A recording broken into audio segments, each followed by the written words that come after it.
Income tax slab new scheme. Financial year 25-26 income ടാക്സിൻ്റെ rate slab ഇപ്പോൾ പുറത്തു വന്നിട്ടുണ്ട്.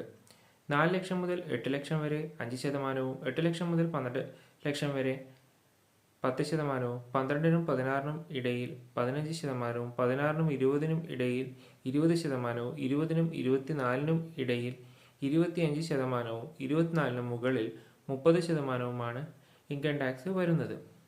ഇങ്ങനെ ടാക്സ് വരുമ്പോഴും നിങ്ങളുടെ സാലറി 12 ലക്ഷം വരെ ആണെങ്കിൽ നിങ്ങൾക്ക് ഒരു റിബേറ്റ് കൂടെ ഇപ്പോഴുള്ള സ്കീമിൽ ഉൾപ്പെടുത്തിയിട്ടുണ്ട്. അതിനാൽ തന്നെ 12 ലക്ഷം വരെ ഇൻകം ഉള്ള 12 ലക്ഷമോ അതുവരെയോ ഇൻകം ഉള്ള ഒരു വ്യക്തിക്ക് ടാക്സ് ഒന്നും അടക്കാതെ തന്നെ ഇൻകം ടാക്സ് ഫയൽ ചെയ്യാവുന്നതാണ്. അതേസമയം 12,10,000 രൂപ ഇൻകം ഉള്ളൊരു വ്യക്തിയാണെങ്കിൽ പോലും അദ്ദേഹം 4 ലക്ഷം മുതൽ ഉള്ള സ്ലാബ് റേറ്റിന് ടാക്സ് അടക്കണം.